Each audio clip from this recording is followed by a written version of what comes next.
Okay, guys, welcome back. This is week two, day one. We're gonna cover components of a map. It's gonna be a short presentation.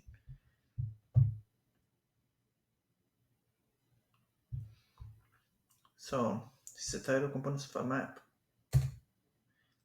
So your warm-up question for today is: so using the video right there, answer the following questions. So I'm not gonna actually go over those because that's part of your warm-up. But you have two questions: what's a map? What do you think? We still use maps today.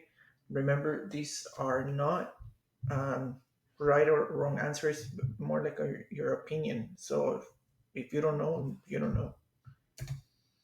Okay, so we're gonna go over some vocabulary terms. First of all, a map, visual representation of a place. I know it's part of the warm up, but it's in your own words, so it really doesn't matter. I already put one of the pictures for you. So your job is to finish the whole thing, but you have to put a picture that's related to you. So something that will help you remember. So the compass rose in a map is a little star. It usually comes up in all the maps, and basically it gives you all the locations. So it gives you north, south, east, and west. And then the grid. We're gonna talk about that in the coming lessons. But for today, just know what it is. It's the longitude and latitude. So the world um, has imaginary lines, and that's how we find the location of anyone, like the GPS. So if you put, like, I don't know, you want to look Walmart or whatever you want to look up on the Google Maps, that's how they use it. So the grid is what it forms. Okay, so now we continue.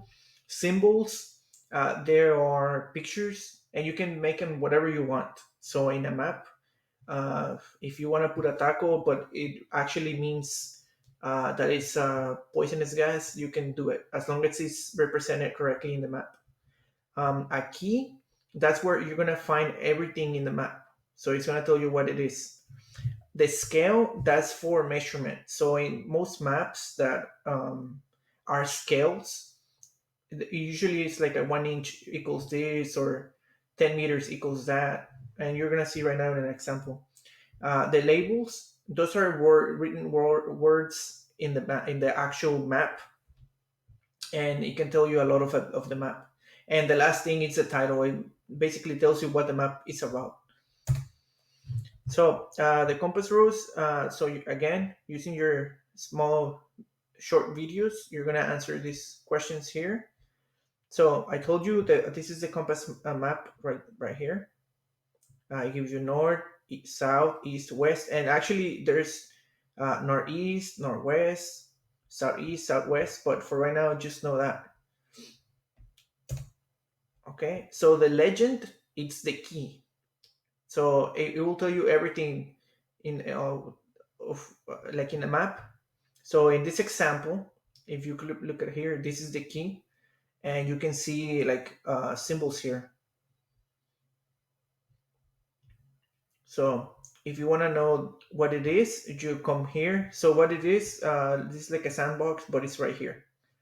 So you're gonna look at the map again, and you're gonna answer these questions. Okay. The symbols again. The symbols are right here. So it's kind of the same thing, but one tells you where things are, and the other one tells you what they are. So using the same map, how many symbols are represented in the key? So you can see it here. I'm basically giving it away to you, like one, two, three, four. There's like 9 symbols. Okay. So now labels. Labels are words. So here it's Amarillo, El Paso, Laredo, Brownsville, San Antonio, Austin. So, and you see, it also has a key. So the little star, it's a state capital. So Austin is the state capital, and then you can see the water and everything else. And here's the compass rose. Instead of being here, it's up here. Okay. Now this is the scale. These here, right here, I clicked it. So in this map, an inch equals 1 mile, and what I mean it's 1 inch like this. So one of each is like a mile. And it's not accurate, but for the purpose of this video, that's what it is. Other maps have different scales. Now the title map. So if we remove these and it would just say population 1992, do you think it will be able to understand the map? I don't know, you might, but I would just see a bunch of squares. So that's why a map title is really important. Now this is the grid. This is for the GPS. So they're imaginary lines that form when longitude and latitude intersect. Again, don't worry about them right now. We're gonna go over it tomorrow and the other lessons. For right now, just know that the grid, it's like the little squares that form. So up here, there's like degrees, and we're gonna cover that tomorrow. Okay. So before we finish the lesson, there's another video right here, and it's gonna ask you for to answer the questions. You just drag these ones like right here. Okay.